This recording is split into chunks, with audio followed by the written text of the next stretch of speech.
Silent Hill waits in fog and rust, its streets empty, but never truly abandoned.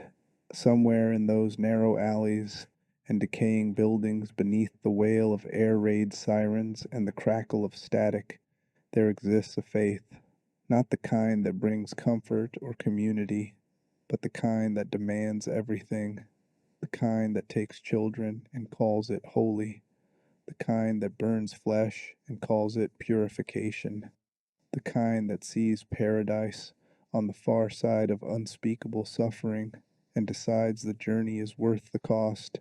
This is the Order, a cult that has haunted Silent Hill since before the town had its current name, when it was still known as the place of the silent spirits.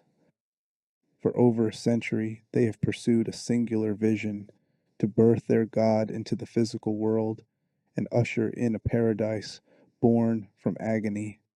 They have kidnapped, they have murdered, they have immolated children and kept them suspended between life and death in hospital rooms where the monitors beep endlessly and the smell of burned flesh never quite fades.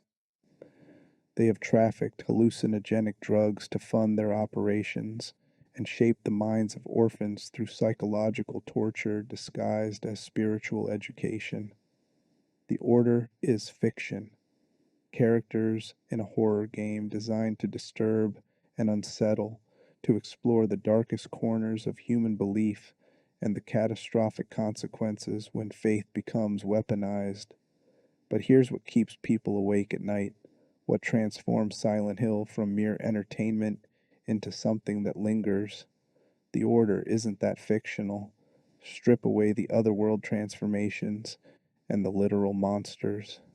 Remove the supernatural elements and the reality warping powers, and what remains are patterns that exist in our world. Real cults, real people, real crimes committed in the name of beliefs that sound absurd until you understand that those who believed them were willing to die for them and willing to kill. Tonight, we're going to walk through that fog together. We'll examine the Order's beliefs and practices, and then we'll turn toward the real world to find their echoes. We'll meet the Branch Davidians of Waco, Texas, who believed their leader was the final prophet and died in flames when federal agents came calling. We'll descend into the jungles of Guyana with the People's Temple, where over 900 people drank poison punch on command because a charismatic preacher convinced them it was revolutionary suicide. We'll board the Tokyo subway with Aum Shinrikyo, who released nerve gas during rush hour because they believed they were triggering the apocalypse. We'll watch as Heaven's Gate members put on their Nike shoes and swallowed barbiturates, confident that a spaceship hiding behind a comet would carry them to the next level of existence. These stories are not comfortable. They involve the deaths of children, the destruction of families, and the perversion of every human impulse toward connection and meaning. But they're important stories, because understanding how ordinary people end up in extraordinary horror is how we protect ourselves and others from falling into similar traps. The Order teaches us about fictional evil. The real cults teach us about actual evil, and sometimes the line between them is thinner than we'd like to believe. So settle in. The fog is rolling across empty streets. The radio crackles with static that might be a warning. And somewhere in the distance, someone is being told that their suffering has meaning, that their sacrifice will bring paradise, that the screaming will stop eventually, and what comes after will make it all worthwhile. They're lying. They've always been lying. But by the time their followers realize it, it's usually far too late. The Order, faith built on suffering. To understand the Order, you first have to understand their central doctrine, the belief that sits at the rotten heart of everything they do. They believe in a God, not the distant, abstract deity of mainstream religions, but something immediate and hungry, something that can be born into the physical world if the right rituals are performed, if the right sacrifices are made, if the right amount of suffering is offered up like incense. This God has no single name. She's referred to as the Holy Mother, the creator of paradise, the Lord of serpents and reeds. Some cultists depict her as a Caucasian woman with orange hair and red robes. Others see her as something more demonic. The ambiguity is deliberate. What matters isn't her appearance but her promise. When she manifests in the physical world, she will create paradise, a perfect existence free from the pain and corruption of our current reality. All sins washed away, all suffering justified, a new world born from the ashes of the old. The catch, of course, is that bringing her into existence requires extraordinary measures. The order believes that paradise cannot exist without agony preceding it, that salvation must be purchased through torment, that the only path to transcendence is through the absolute destruction of innocence. They call this purification. They call it holy work. What it actually is the systematic torture of children in the name of theological convenience. The clearest example is Alessa Gillespie, 7 years old when her own mother, Dahlia Gillespie, one of the order's most devoted members, decided her daughter would serve as the vessel for their god.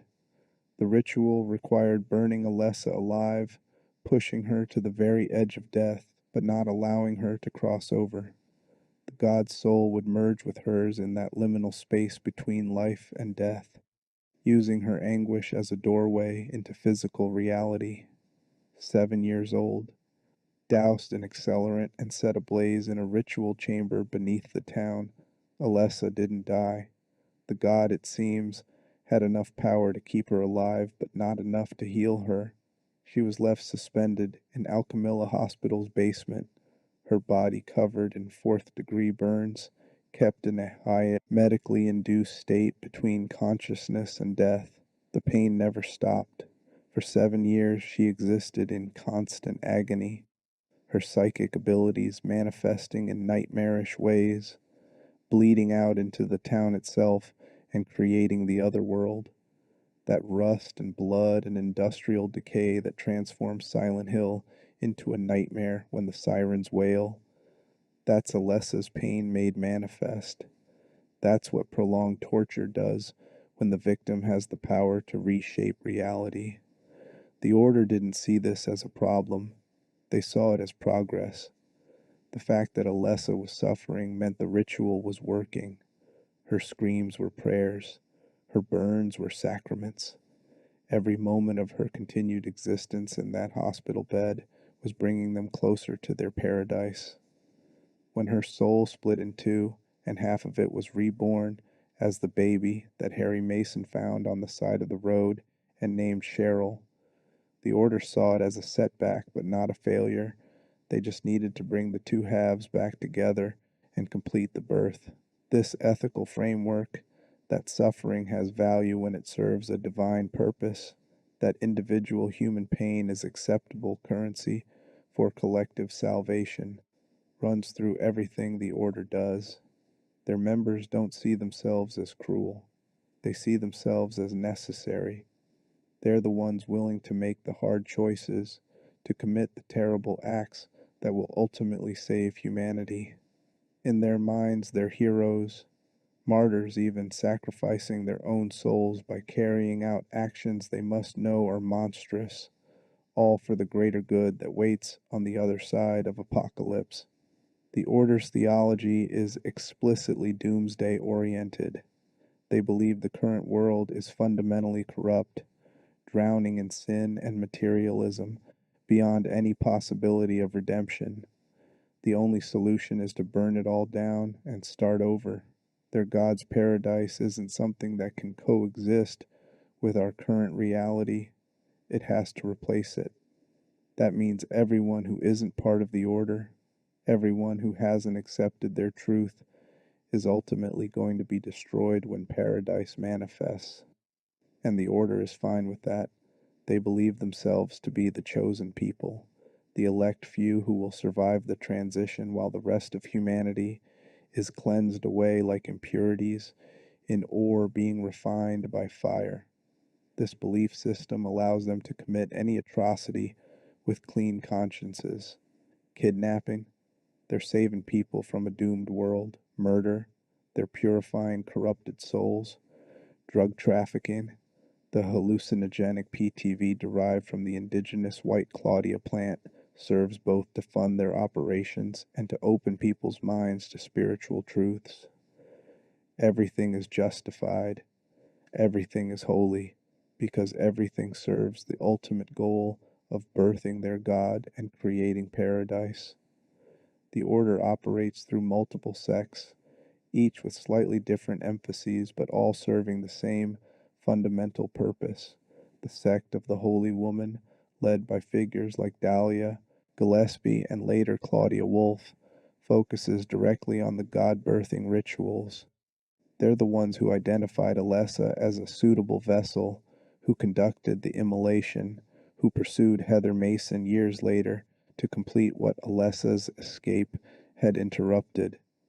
They're the true believers, the ones who see themselves as priestesses of a coming apocalypse. The sect of the Holy Mother operated out of the Wish House orphanage, raising children in isolation and indoctrinating them with cult doctrine from birth. These weren't adoptions. These were targeted recruiting efforts to create the next generation of believers. The orphanage's name, Wish House, is a perfect example of the order's doublespeak. It sounds benevolent. It sounds like hope. What it actually was a factory for producing psychologically shattered individuals who had never known anything except the order's worldview. Walter Sullivan, the mass murderer from Silent Hill 4, was a product of Wish House, taught from childhood that he was born in room 302, that he could return to his mother through ritualized killing. 21 murders to complete the 21 sacraments ritual. That's what the order's education produces. The sect of Valtiel serves as intermediaries and enforcers, dressed in blood-red robes and pointed hoods, carrying out the more violent aspects of the order's will. They're devoted to Valtiel, an angel they see as the closest to God, a divine executioner who turns the wheels of reality. Members of this sect style themselves after executioners, carrying out killings and maintaining order within the order itself. They're the muscle, the ones who handle the messy work that true believers need done, but prefer not to dirty their own hands with. Then there's the splinter sect at Shepherd's Glen, a town founded by families who fled Silent Hill generations ago, but couldn't escape the order's influence. They made a pact with the town's god. Every 50 years, each of the 4 founding families would sacrifice one of their own children to keep their new home safe from Silent Hill's madness. 50 years of peace purchased with a child's life. The families convinced themselves this was acceptable, necessary, until one family failed to make their sacrifice, and the pact broke, and Shepherd's Glen descended into the same nightmare that had plagued Silent Hill. You can't escape the order's logic. You can't negotiate with their theology. Either you accept that children are currency for divine favor, or you face the consequences. What makes the order particularly insidious is that not all members are evil. Some were born into it, raised in households where this theology was simply truth, never given the opportunity to question or choose differently. Some joined seeking community, seeking purpose, seeking answers to existential questions that mainstream religion couldn't satisfy. The order offered certainty, they offered belonging, they offered a clear cosmology where good and evil, order and chaos were defined and understandable. For people lost in a world that often seems random and meaningless, that certainty is intoxicating. Michael Kaufman, the doctor running Alchemilla Hospital, was an order member primarily interested in the drug trafficking operation. He didn't care about the theology, he cared about profit. He was complicit in Alessa's imprisonment, in the rituals and everything, but not because he believed in the divine mission. He was just a criminal using religious infrastructure to facilitate crime, and the order accepted him because they needed people like him. The cult was pragmatic. If someone could serve their purpose, their motivations didn't matter. This is the organization that Harry Mason fought in the first Silent Hill. This is the entity that pursued Heather Mason in Silent Hill 3, demanding she serve as the vessel for their god's rebirth. This is the structure that created Walter Sullivan and the nightmare of Silent Hill 4's apartment complex. The Order isn't just the villain in these stories. They're the engine that drives Silent Hill's horror. They're the human element that makes the supernatural elements possible. Monsters don't just appear in Silent Hill. They're created by trauma, by guilt, by the Order's deliberate and systematic cruelty in service of a paradise that will never come. Because here's the thing, the Order either doesn't understand or chooses to ignore. Their God is not benevolent. Every time she's manifested, even incompletely, she's been monstrous. Writhing flesh and too many limbs, and absolutely nothing that suggests paradise. The God they worship may not even be a God at all. It might be a demon. It might be a manifestation of collective trauma given form. It might be exactly what Vincent, a disillusioned Order member, suggests when he tells Heather that what they call God might just as easily be called devil. The Order doesn't care. They're too invested in their narrative to question it, too deep into the sunk cost of their crimes to turn back now. This is the fictional cult that haunts Silent Hill. Now let's turn to the real world and find its reflections. The Branch Davidians, Prophets in Fire Waco, Texas. Mount Carmel Center, a religious commune sitting on land outside the city, home to a group that believed the end times were imminent and that their leader, David Koresh, was a prophet with a direct line to God's will. On February 28, 1993, agents from the Bureau of Alcohol, Tobacco, and Firearms attempted a raid on the compound. Gunfire erupted. 4 federal agents died. 6 Branch Davidians died, and what followed was a 51-day siege that ended with the compound burning to the ground and 76 people dead, including 25 children. The Branch Davidians weren't initially a cult in the destructive sense. They emerged from the Seventh-day Adventist Church through a series of schisms and leadership transitions stretching back to 1929, when Victor Houteff founded the Davidian Seventh-day Adventists. Houteff believed the mainstream Adventists had become too worldly, too compromised. He wanted a purer faith, one focused intensely on biblical prophecy and the imminent return of Christ.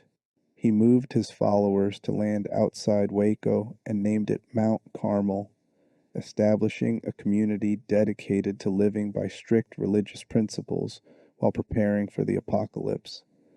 After Houteff's death in 1955, leadership passed to his wife Florence, who made a critical mistake that would shape everything that followed. She prophesied that the end times would begin on April 22, 1959, and convinced hundreds of followers to gather at Mount Carmel to witness the event. The date came and went. Nothing happened. The prophecy failed, and the community fractured. This is a common pattern in apocalyptic movements, the failed prophecy crisis. How does a group maintain faith when the central prediction doesn't come true? Benjamin Roden formed the Branch Davidians from the remnants, teaching that he was the new prophet and that followers needed to achieve spiritual purity before Christ's return. After his death, leadership passed to his wife Lois, who introduced the controversial teaching that the Holy Spirit was feminine. The community continued as a small, insular group focused on biblical study and communal living. Then, in 1981, a young man named Vernon Howell showed up. Howell, who would later change his name to David Koresh, was charismatic, biblically literate, and absolutely convinced of his own prophetic authority. He claimed to be the final prophet before Christ's return, the one who could unlock the seven seals from the book of Revelation. By 1987, through a combination of genuine devotion from followers, political maneuvering within the group, and at least one armed confrontation with a rival leader, Koresh controlled Mount Carmel. Under Koresh's leadership, the Branch Davidians transformed from a fringe religious group into something darker. Koresh taught that he alone could interpret God's will. He claimed that all the women in the community were his spiritual wives, and he proceeded to have sexual relationships with multiple women, including girls as young as 12. He framed these relationships as divine mandate, claiming that his seed would create the next generation of prophets who would rule during the millennial kingdom. Members who questioned this were spiritually gaslighting into accepting it. How could they mere mortals understand God's plan? How dare they put their human morality above divine instruction delivered through the chosen prophet? This is textbook cult leader behavior, the gradual escalation of control, the sexualization of spiritual authority, the isolation of the group from outside influence. Koresh moved the community toward a completely communal lifestyle where members surrendered all personal property and income to the group. He established strict behavioral codes, controlled access to Taoist food and rest, and conducted marathon Bible study sessions that lasted hours. Sleep deprivation is a classic control mechanism. Exhausted people can't think critically. They accept what they're told because they don't have the mental energy to resist. The Branch Davidians stockpiled weapons, which eventually drew federal attention. Koresh claimed they needed arms for self-defense and that they were preparing for the apocalyptic confrontations prophesied in Revelation. When reports of child abuse and illegal weapons emerged, authorities decided to act. The ATF raid on February 28, 1993 was botched from the start. The element of surprise was lost when a mailman who was a member of the community informed Koresh that armed agents were approaching. Shots were fired. There's still debate about who shot first, and the situation rapidly devolved into a firefight.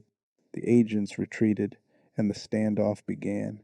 For 51 days, FBI negotiators tried to convince the Branch Davidians to surrender.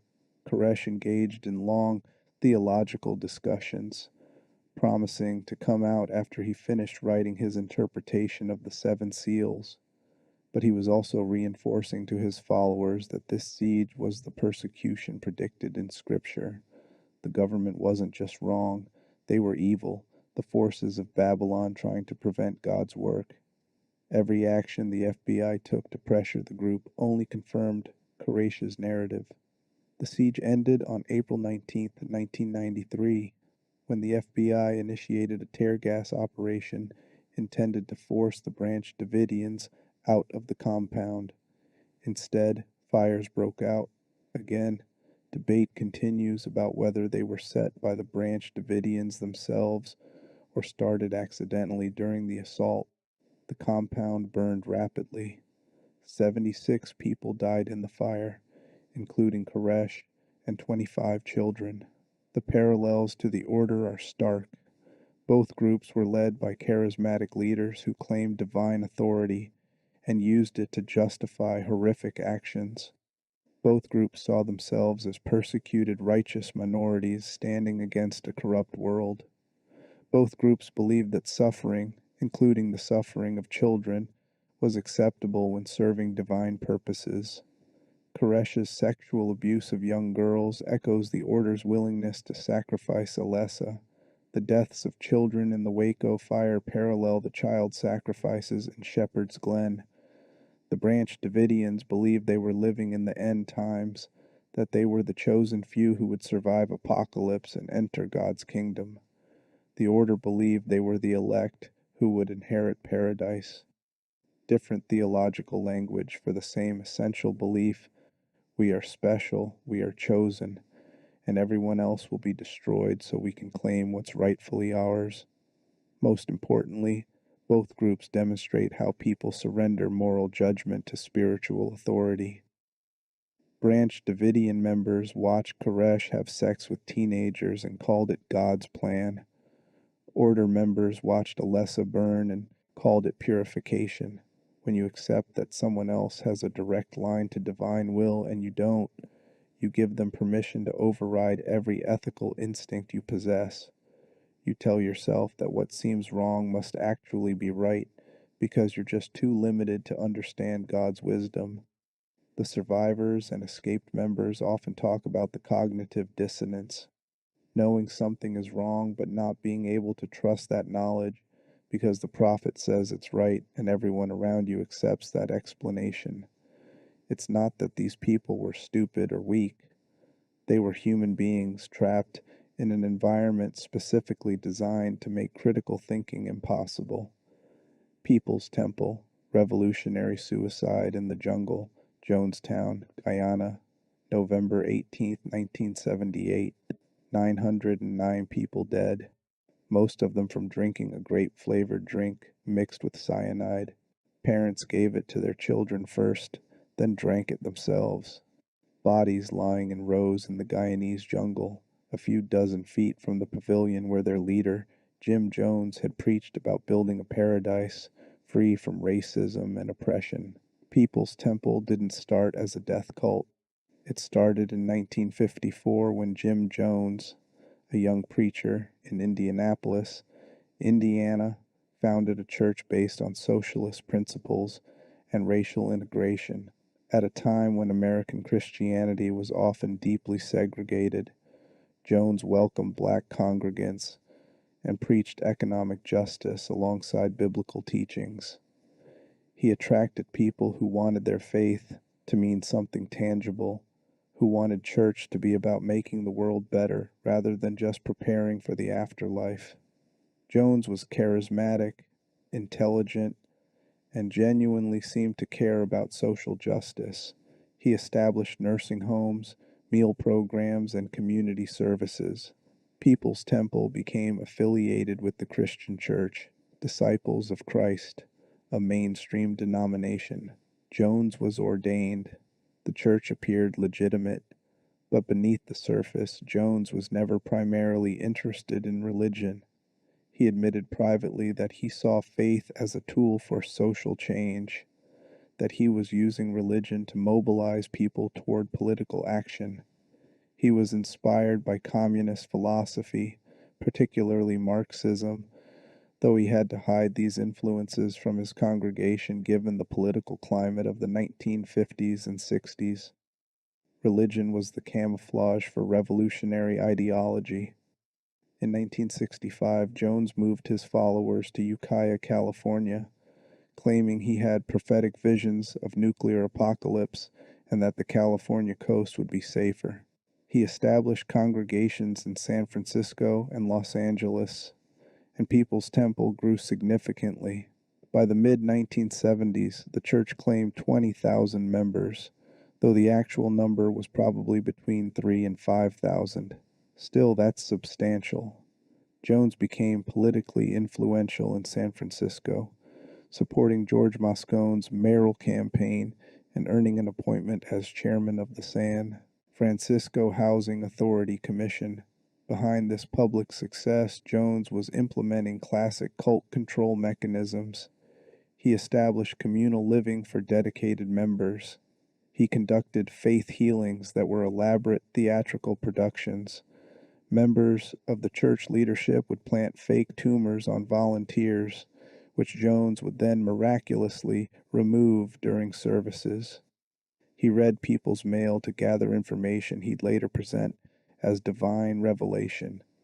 He began holding marathon meetings called catharsis sessions, where members would publicly confess sins and submit to group criticism and sometimes physical punishment for perceived failures. Jones also conducted white night drills where he'd summon members in the middle of the night and tell them that enemies were attacking, that they needed to prepare to die for the cause.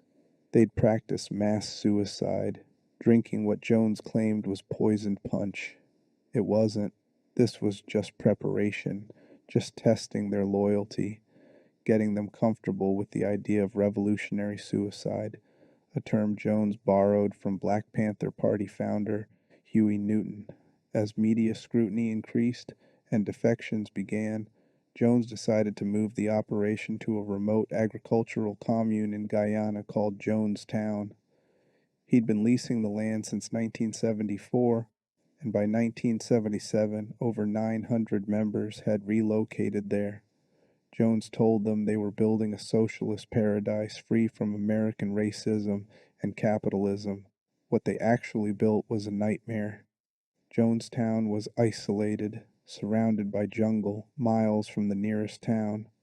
Jones controlled all communication with the outside world. Passports were confiscated. Members worked in the fields from dawn until late evening, then attended mandatory meetings where Jones preached for hours. Food was scarce. Rice and occasional vegetables, while Jones ate better meals in private. Members were sleep deprived, malnourished, and constantly monitored for signs of dissent.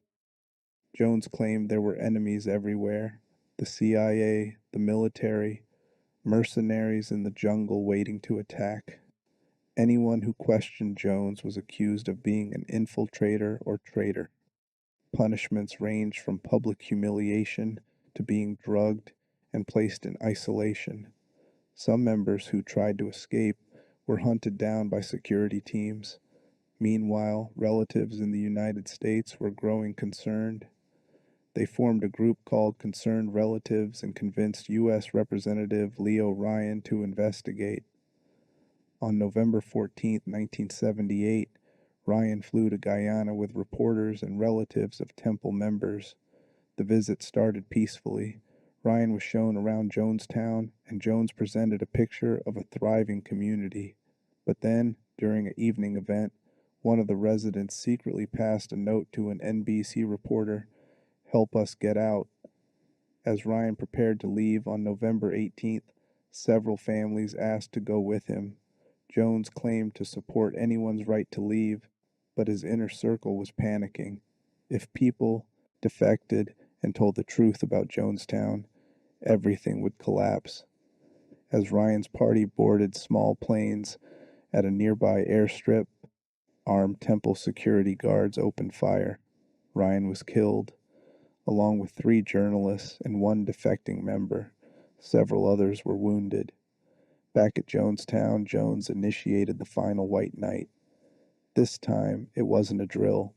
He gathered everyone in the pavilion and told them that soldiers would be coming, that they'd be tortured and killed, that their only option was revolutionary suicide, dying on their own terms rather than being murdered by their enemies.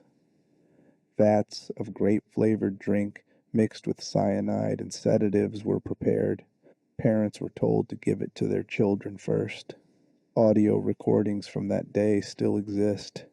You can hear Jones preaching about dignity, about making a statement, about not letting the enemies win. You can hear people agreeing with him, calling for everyone to stay calm.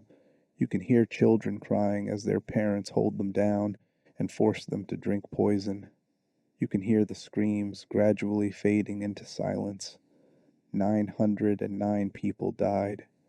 2/3 of them were people of color, many of them poor, who had believed Jones's promise of a better world. Among the dead were over 200 children, some infants who died in their parents' arms. The connections to the order are chilling.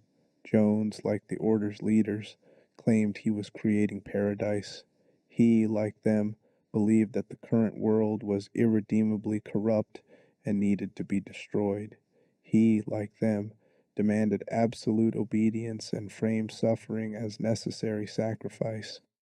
He, like them, convinced parents to harm their own children in service of his vision. The key difference is that Jones didn't actually believe his own theology. He was a cynical manipulator using spiritual language to maintain control.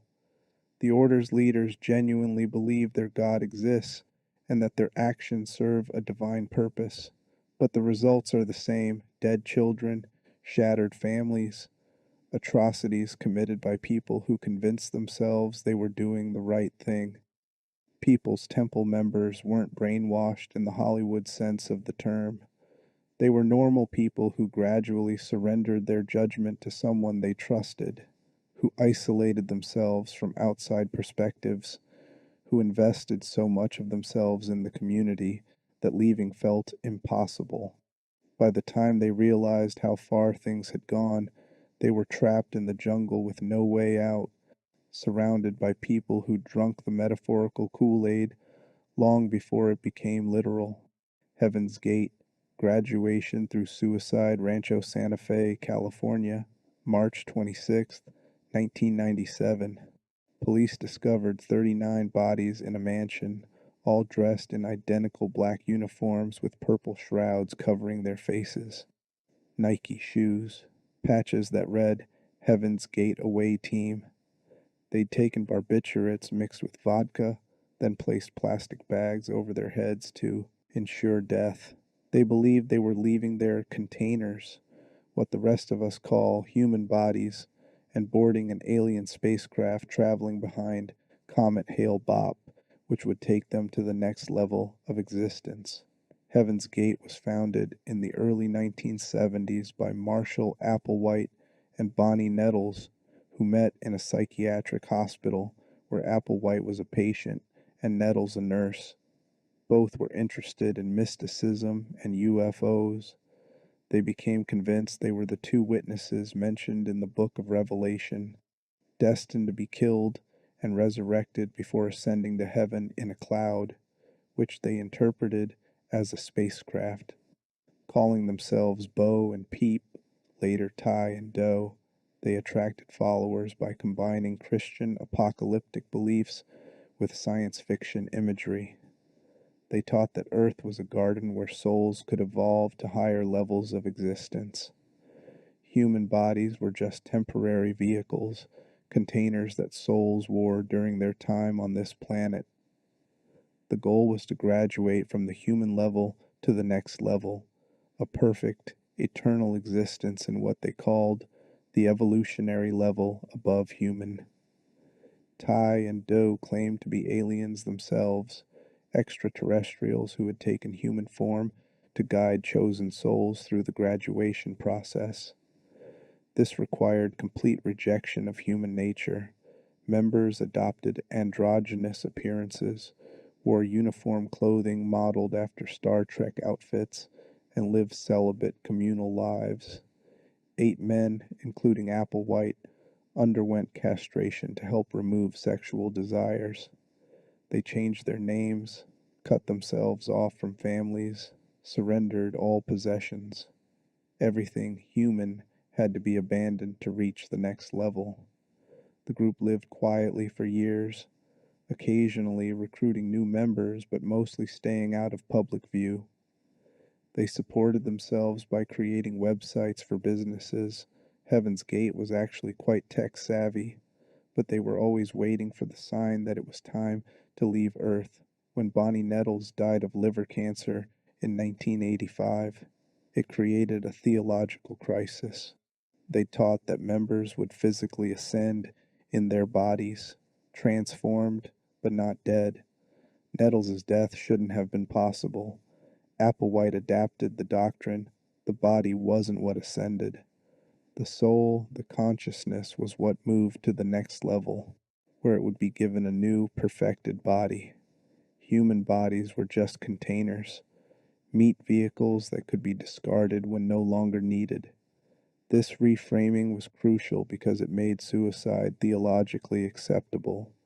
If the body was just a container, leaving it behind wasn't death, it was graduation. It was exactly what they'd been preparing for all along. In the mid-1990s, as Comet Hale-Bopp approached Earth, rumors circulated among UFO enthusiasts that an alien spacecraft was following the comet. Heaven's Gate members became convinced this was the sign they'd been waiting for. The spacecraft was coming to collect them. They just needed to leave their containers at the right time to board it. In March 1997, they made their final preparations. Members recorded farewell videos explaining their choice. They weren't sad. They were excited.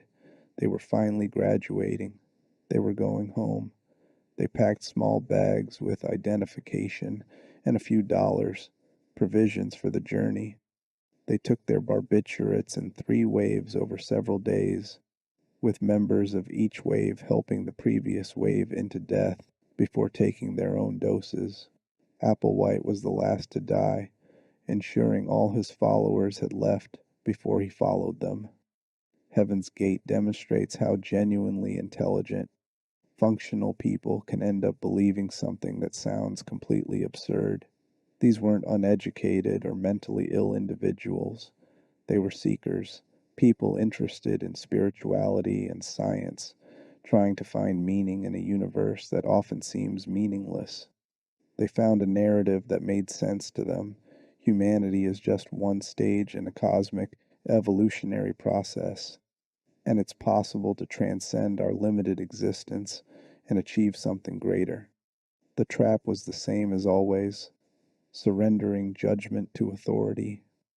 Once they accepted that T and Do had special knowledge they lacked, once they committed to the idea that human instincts couldn't be trusted, they were vulnerable to any teaching that followed.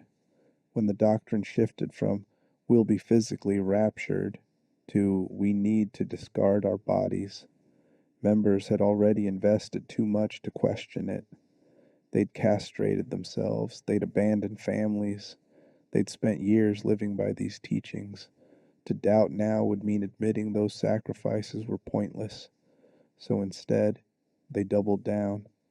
They convinced themselves they were the lucky ones, the chosen souls who'd found the path to transcendence while the rest of humanity remained stuck in the lower level. They made those farewell videos with genuine smiles because they truly believed they were graduating, moving on to something better. The Order's followers face a similar trap.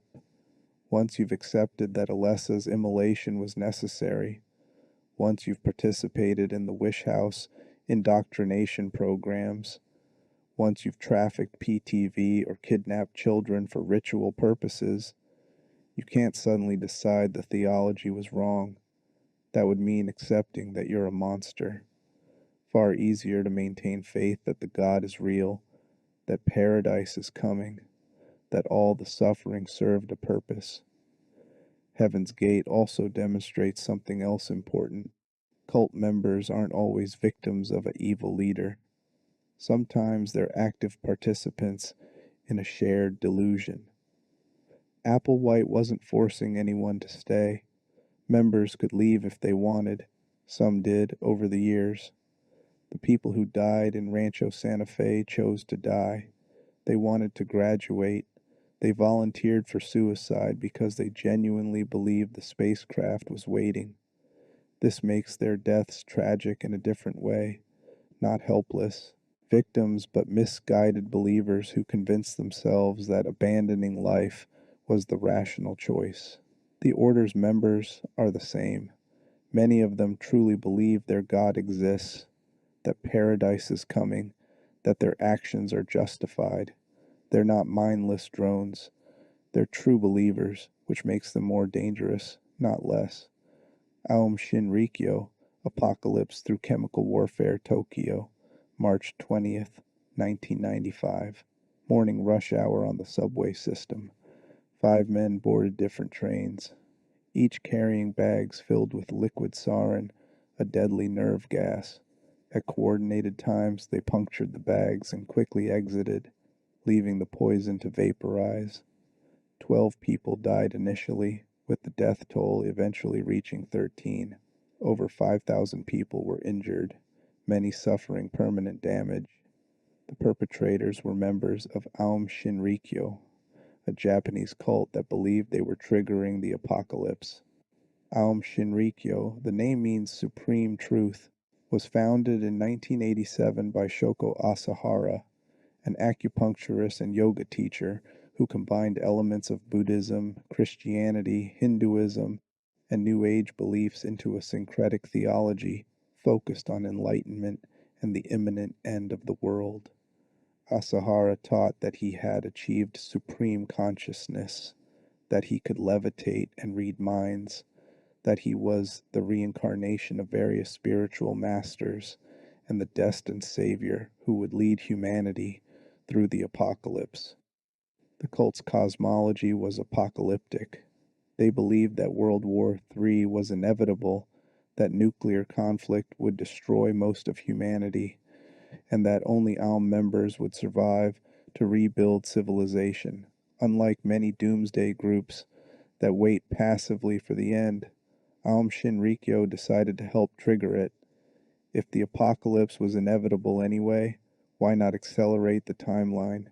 Why let more people suffer unnecessarily when you could bring about the prophesied end and start building the purified world sooner? Asahara attracted educated middle-class followers, including scientists, engineers, and medical professionals. At its peak, Aum claimed tens of thousands of members worldwide, with strongholds in Japan and Russia. The cult operated legitimate businesses, including computer stores, restaurants, and clinics. They also operated a massive criminal enterprise. All members committed kidnappings, murders, and multiple chemical weapons attacks before the Tokyo subway incident. In June 1994, they released sarin gas in the city of Matsumoto, killing 8 people and injuring hundreds, specifically targeting judges overseeing a lawsuit against the cult.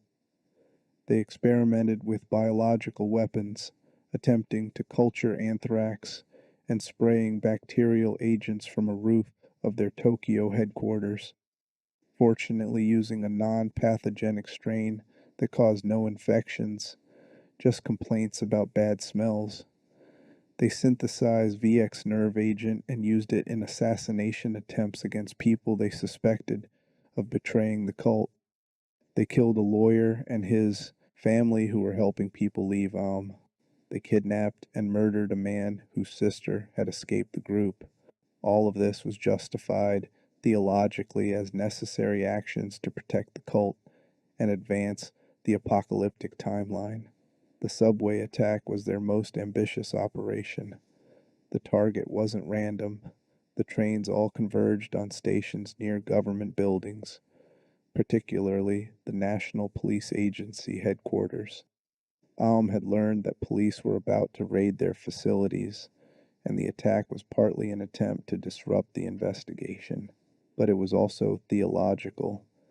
Asahara taught that killing could be spiritually beneficial if it prevented people from accumulating bad karma. By killing someone before they could commit more sins, you were actually doing them a favor, sparing them worse punishment in their next incarnation. This doctrine, called POA, meant that murder was mercy, especially murder of government officials and enemies of Aum who were clearly serving the corrupt pre-apocalyptic system. The subway attack wasn't terrorism in the usual sense.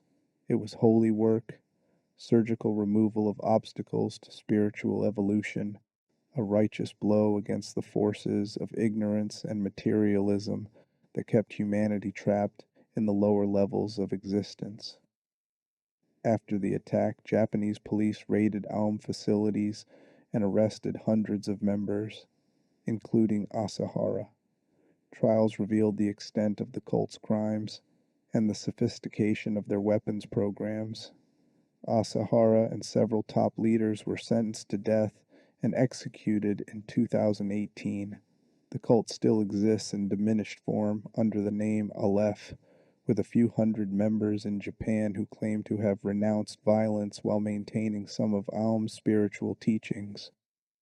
Aum Shinrikyo shares the order's belief that the current world is corrupt beyond redemption and must be destroyed to make way for something better. Both groups see themselves as enlightened elites who understand truth the masses cannot grasp. Both groups willingly commit horrific violence in service of their theology. Both groups target innocents. Aum's subway attack killed random commuters. The order's rituals sacrifice chosen children and frame these deaths as necessary costs of transformation. The difference is that Aum attempted to trigger apocalypse actively rather than waiting for divine intervention. They didn't just believe the end was coming, they tried to make it happen. They built chemical weapons laboratories. They attempted to procure nuclear material. They developed plans for mass casualty attacks using biological and chemical agents. If they'd been more competent, if their anthrax had been pathogenic, if their sarin had been purer, the death toll could have been catastrophic. This is what happens when apocalyptic belief meets technological capability. The order uses ritual magic and supposed supernatural power. Aum used chemistry and biology, but the impulse is the same. The world as it exists is the enemy, and anything that accelerates its destruction is virtuous. Patterns that connect, the psychology of cult belief. Looking at these groups together, the Order, Branch Davidians, People's Temple, Heaven's Gate, Aum Shinrikyo, patterns emerge. These aren't coincidental. They're features of how destructive cults operate, the recurring psychological and social mechanisms that allow normal human beings to participate in atrocity. First, the charismatic leader claiming special authority. Every one of these groups centered on a figure who claimed direct connection to divine will, cosmic truth, or special knowledge unavailable to ordinary people. Dahlia Gillespie and Claudia Wolfe for the Order, David Koresh for Branch Davidians, Jim Jones for People's Temple, Marshall Applewhite for Heaven's Gate, Shoko Asahara for Aum Shinrikyo. These leaders didn't present themselves as teachers or guides. They presented themselves as intermediaries between followers and ultimate truth, the only people capable of correctly interpreting reality. This creates a power dynamic where questioning the leader means questioning truth itself. It's not just that the leader might be wrong, that's inconceivable, because the leader speaks for God, for the aliens, for cosmic consciousness. To doubt the leader is to demonstrate your own spiritual inadequacy, your inability to transcend limited human perspective. This makes critical thinking itself a sin. Second, the end times narrative. All these groups believed the current world was ending soon and that they would be among the few survivors. The specifics varied. The Order awaited their God's birth. Branch Davidians expected Christ's return. People's Temple anticipated revolutionary conflict. Heaven's Gate looked for extraterrestrial intervention. Aum Shinrikyo predicted nuclear war, but the structure was identical. The corrupt present would be destroyed, the righteous would inherit a purified future, and membership in the group was the only path to survival. This belief does several things. It creates urgency. There's no time to waste questioning or deliberating. You must commit now. It creates tribalism. Members are the elect. Outsiders are the damned. It justifies suffering. Temporary pain is acceptable given the eternal reward waiting on the other side. And it makes atrocity permissible. Why worry about harming people who are going to be destroyed anyway? You're not really hurting them. You're just accelerating the inevitable. Third, isolation from outside perspectives. Cults don't survive sustained contact with alternative viewpoints. That's why they all implement some form of social isolation. The order operates secretly within Silent Hill, hidden from mainstream society. Branch Davidians lived communally at Mount Carmel, limiting members' contact with outsiders. People's Temple fled to the Guyanese jungle, physically removing members from American society. Heaven's Gate members lived communally and cut ties with families. Aum Shinrikyo operated compounds where members lived, worked, and studied without outside contact. Physical isolation isn't always necessary. Information control works too, controlling what media members consume, who they're allowed to talk to, which websites they can visit, creating an environment where the cult's interpretation of reality is the only one members regularly encounter. When everyone around you agrees with the leader, when all the books and lectures and conversations reinforce the same worldview, it becomes incredibly difficult to maintain independent perspective. Fourth, graduated commitment. No one joins a cult on day one and immediately participates in murder or suicide. These things are approached gradually. First, you attend a meeting, then you attend more meetings, then you donate some money, then you volunteer your time, then you move into communal housing, then you surrender your assets, then you cut contact with your family, then you participate in a minor rule violation, then a larger one, then something actually illegal, then something violent. Each step seems small enough to justify, given what you've already invested. You've come this far, why stop now? You've already sacrificed so much, surely that means something. This is the sunk cost fallacy in lethal form.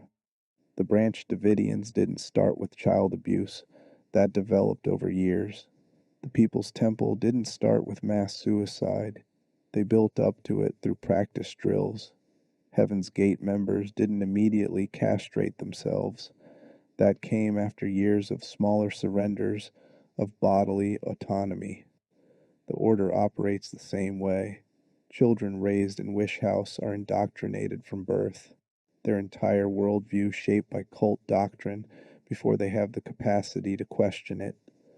Adult recruits start with the appealing aspects, community, purpose, answers to existential questions, and only gradually encounter the darker elements, by which point they're too invested to easily escape.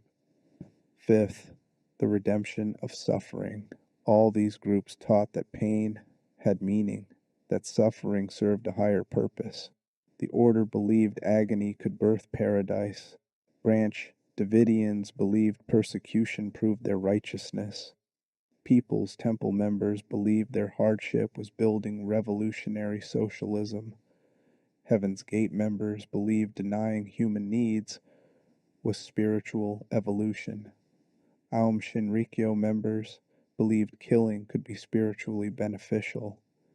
This is crucial because it allows members to rationalize the harm being done. When children are suffering, when people are being abused, when violence is being committed, the natural human response is horror and desire to stop it. Cults override that response by teaching that what seems like suffering is actually salvation, that what looks like harm is actually help. You're not hurting them, you're purifying them, teaching them, preparing them for what comes next. This is how parents end up harming their own children, not because they're sadists who enjoy cruelty, but because they've been convinced that the cruelty serves a purpose. The parents who gave poison to their children at Jonestown loved those children.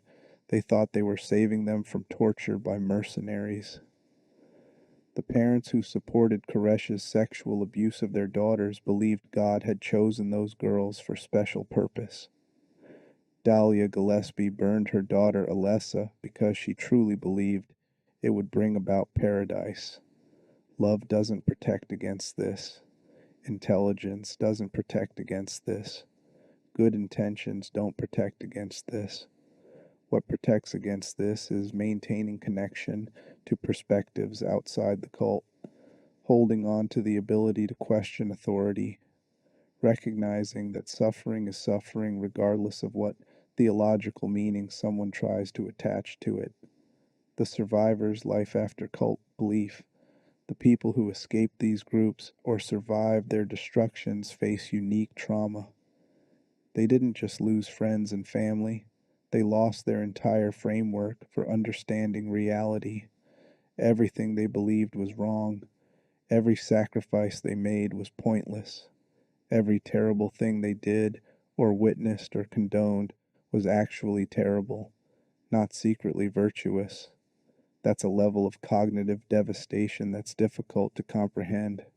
Some survivors spend years rebuilding, learning to trust their own judgment again, reconnecting with families they abandoned, dealing with guilt over things they did or allowed to happen.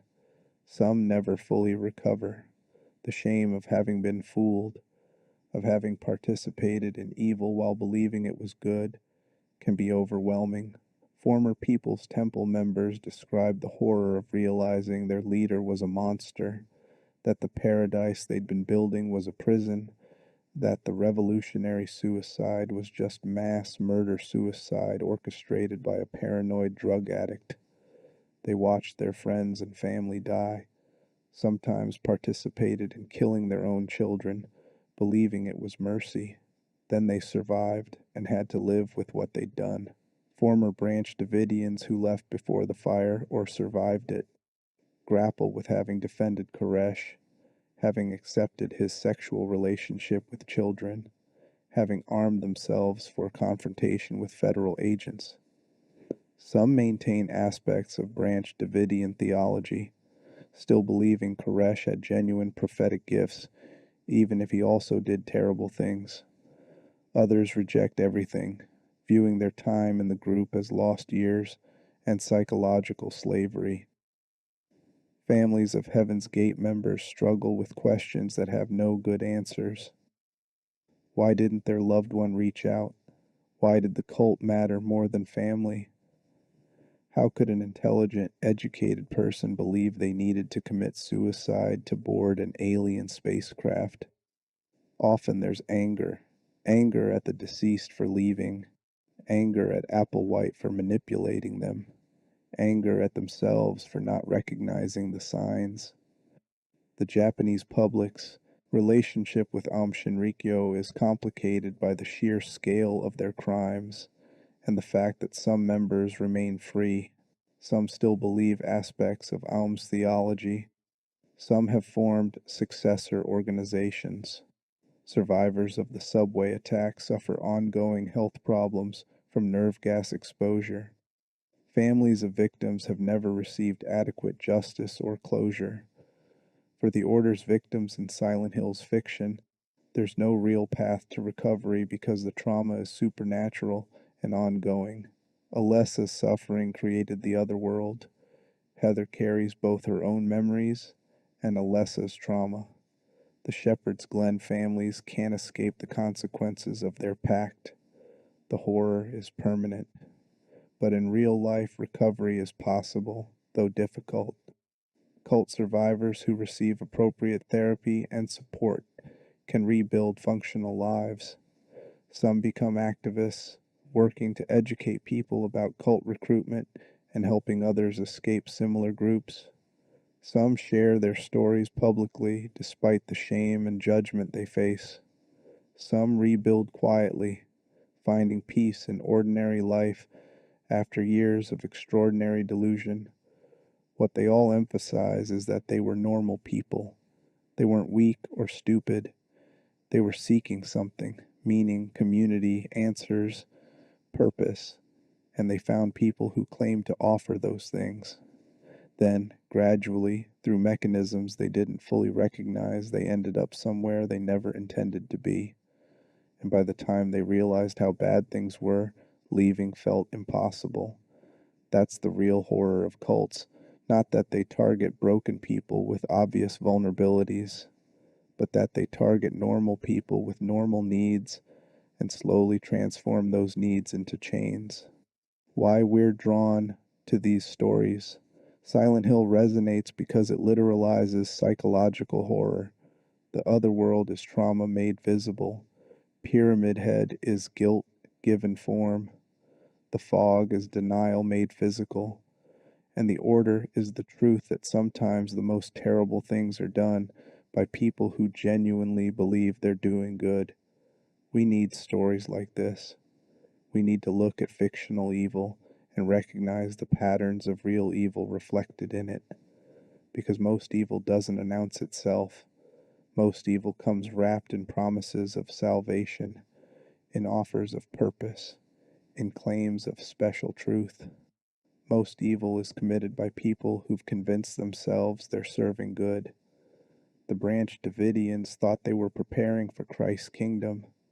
The People's Temple thought they were building racial equality and socialist justice. Heaven's Gate thought they were graduating to a higher plane of existence. Aum Shinrikyo thought they were enlightened beings accelerating necessary spiritual evolution. The Order thinks they're birthing paradise. They're all wrong, but they don't know they're wrong. That's what makes them dangerous. When we engage with Silent Hill's horror, when we see the Order's atrocities, we're not just consuming entertainment, we're training ourselves to recognize these patterns. We're learning to ask the right questions. Who benefits from this belief? What happens to people who question it? What are the actual fruits of this tree, regardless of what it claims to grow? The cult member believes their leader has special access to truth. The abuse victim believes their abuser is necessary for their survival. The addict believes a substance is their only source of comfort. These are all variations of surrendering judgment to something outside yourself, believing that your own perception and reasoning are inadequate, that you need external authority to tell you what's real. Silent Hill teaches us to trust the evidence of our eyes, even when authority figures tell us to ignore it. When Alessa burns and the Order calls it purification, the horror is that they believe their own lie. When we see through it, when we recognize the evil for what it is, despite the theological packaging, we're exercising the critical thinking that keeps us free. The warning: how to recognize the patterns. So how do you protect yourself and people you care about from ending up in one of these groups? Because just don't join a cult isn't helpful advice. People who join destructive groups don't know they're doing that. They think they're finding community, truth, purpose. The cult doesn't advertise itself as a cult. Watch for these warning signs: absolute certainty about complex questions. Real wisdom acknowledges ambiguity. Cults offer simple answers to complicated problems. This is the one true path. Everyone outside this group is lost. Question nothing, and you'll achieve everything. Be wary of groups that discourage doubt or frame uncertainty as spiritual weakness. Leader worship. Healthy organizations have leaders, but those leaders are accountable and fallible. Cults elevate leaders to untouchable status where questioning them is prohibited. If criticism of leadership is treated as sin, heresy, or betrayal rather than as normal discourse, that's a red flag. Isolation tactics. Groups that discourage or prohibit contact with outsiders, that insist members cut ties with skeptical family and friends, that create us versus them mentalities where everyone outside the group is suspect. These groups are controlling information access to prevent members from encountering alternative perspectives. Surrendering autonomy. Be cautious of groups that demand control over your finances, living situation, personal relationships, or daily schedule. Healthy organizations respect your independence. Cults require dependence, making it difficult or impossible to leave by ensuring you have nowhere to go and no resources to get there. Ends justify means thinking. When a group teaches that normal ethics don't apply because they're serving some higher purpose, when they justify harmful actions by claiming special circumstances or greater good, when they insist that what seems wrong is actually right if you were just more spiritually advanced. That's the logic that leads to atrocity. Love bombing followed by criticism. Many cults recruit through intense positive attention, making newcomers feel special and valued. Then, once the person is invested, the criticism starts. You're not committed enough. You need to do more. Your doubts show spiritual weakness. This creates psychological dependence where members constantly seek the approval they were initially given freely. Special knowledge claims. Groups that insist they possess secret truth unavailable to outsiders, that mainstream science and scholarship are deceptions, that only through them can you access reality. These groups are setting up a dynamic where you can't trust your own research or reasoning. Progressive commitment and secrecy. If you're being told there are levels of teaching you can't access until you've proven yourself, if you're required to commit before understanding what you're committing to, if you're asked to keep group activities secret from friends and family, these are mechanisms for gradually normalizing increasingly extreme demands. None of these elements alone necessarily means a group is dangerous. Plenty of legitimate organizations have charismatic leaders, strong beliefs, and close-knit communities. But when multiple red flags appear together, when the intensity escalates quickly, when you find yourself defending actions you previously would have found unconscionable, that's when it's time to step back and reassess. Most importantly, maintain connections outside the group. Keep talking to people who aren't members. Keep reading widely from sources the group doesn't control. Keep checking your own moral compass.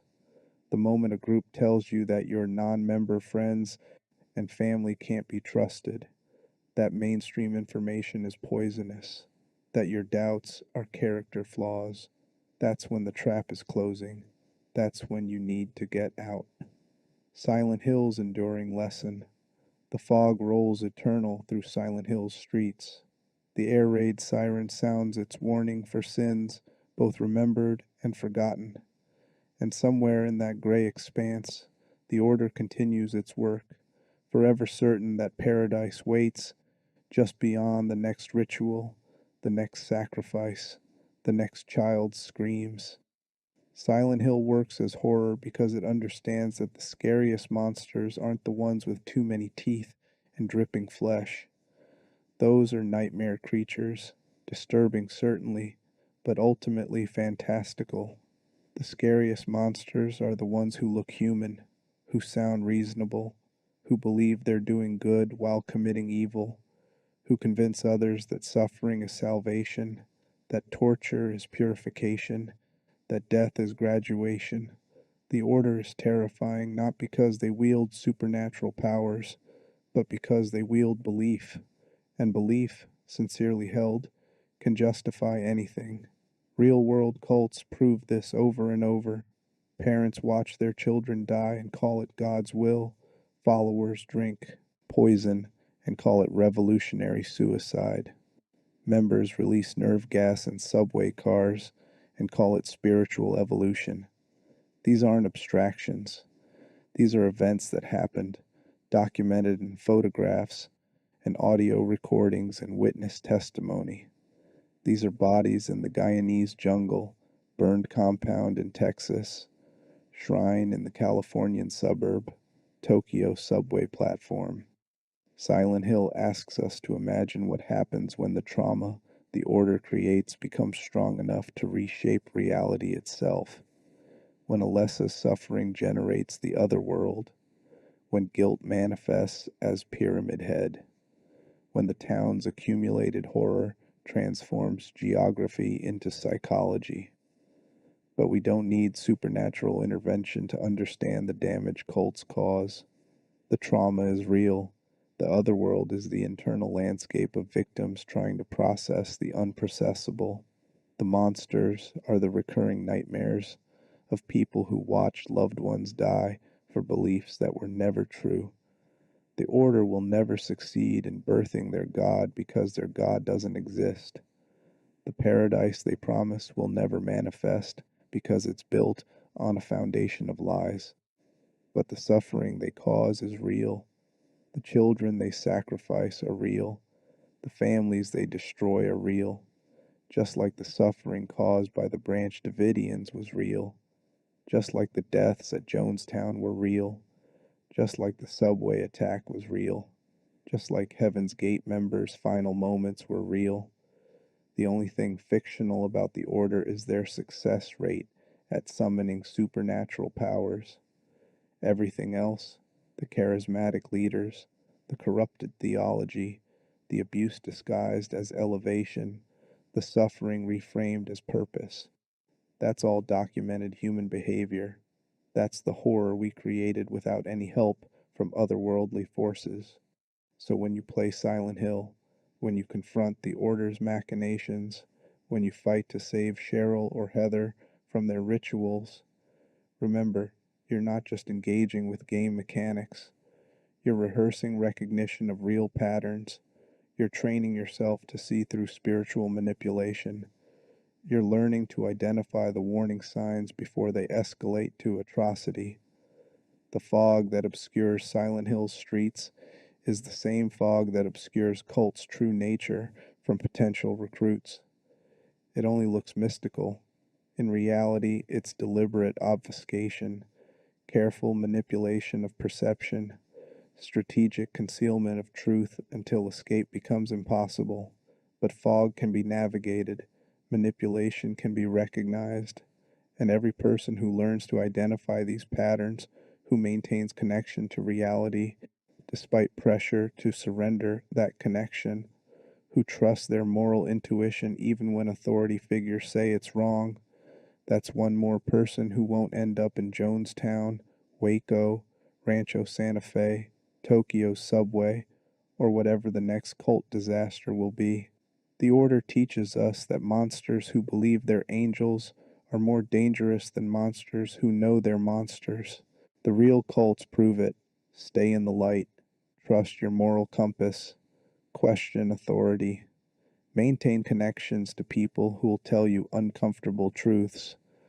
Value evidence over testimony. Protect the vulnerable. And remember, anyone who tells you that suffering is secretly good, that questioning is weakness, that they alone possess truth, that paradise requires atrocity, they're lying. They're always lying, even when they believe themselves.